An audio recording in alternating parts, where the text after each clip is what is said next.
Rich Dad, Poor Dad book series, which have sold over 26 million copies worldwide. Welcome back, Robert. Thank you.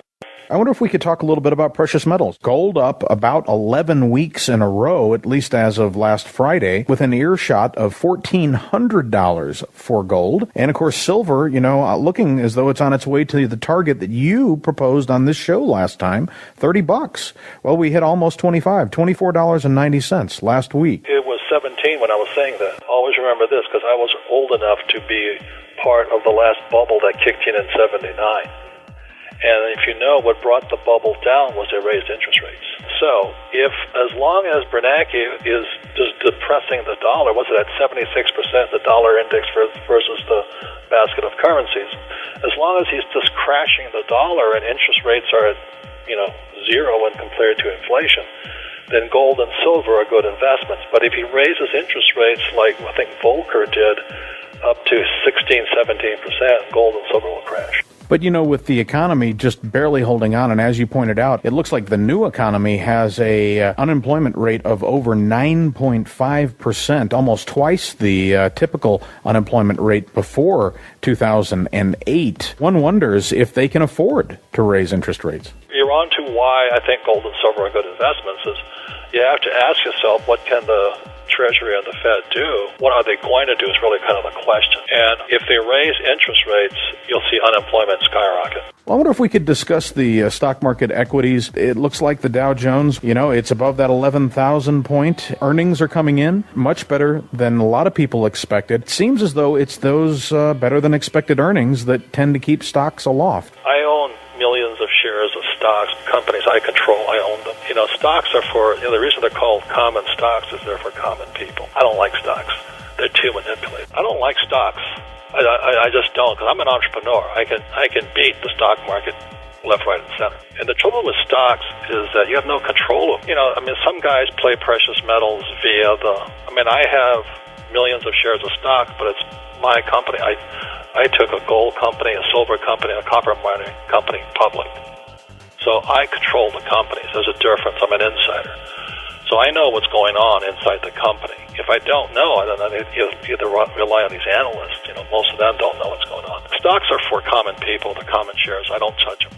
Well, let's move back then to precious metals. You talked about a possible bubble. But, Robert, in terms of the 1980s that you talked about, gold nowhere near, in inflation-adjusted terms, near its 1980s peak, which would be well above 2,000. And silver, would have to be 50, 75, even 100 to compare. But I think you'd probably agree gold has the potential for more upside ahead. Yeah, what's happening right now is at the moment that Bernanke says is QE3 around now, quantum easing 3, yeah. What's happening is they're trashing the dollar. That's why the dollar today was at 76.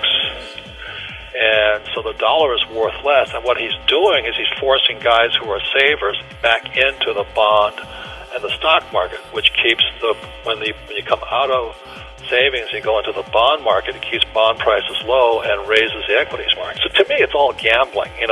I don't do that stuff.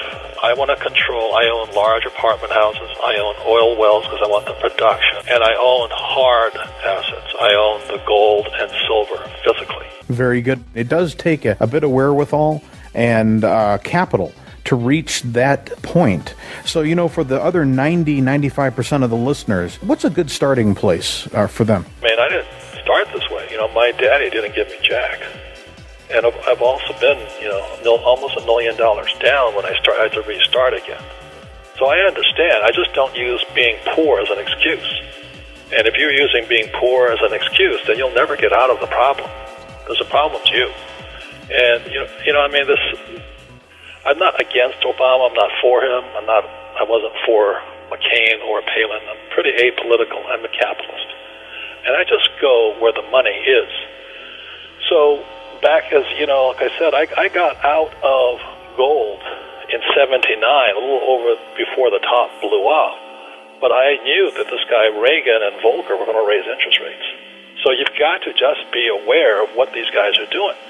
So if Bernanke even hints at stopping QEs and start raising interest rates, at that point, precious metals will do like anything else. It comes down.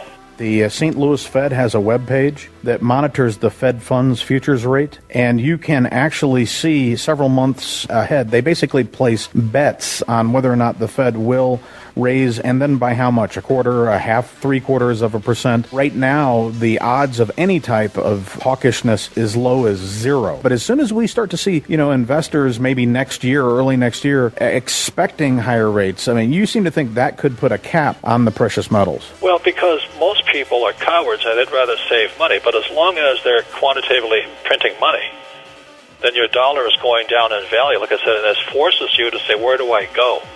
So they have to go into the bond market, which is suicide, and then they're forced into the equities market. I think the safer bet, if you really know nothing, is silver. Silver, just buy some silver eagles.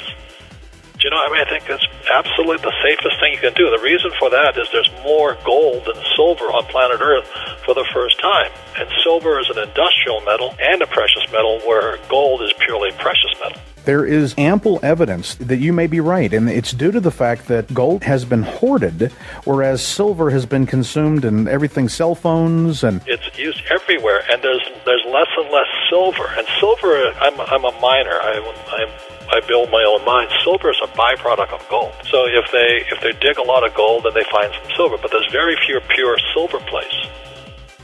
So what I know about mining is that silver is, they call it poor man's gold. You should have been buying it at, $3 an ounce. And that's when I started telling people, look, this is the best deal in silver.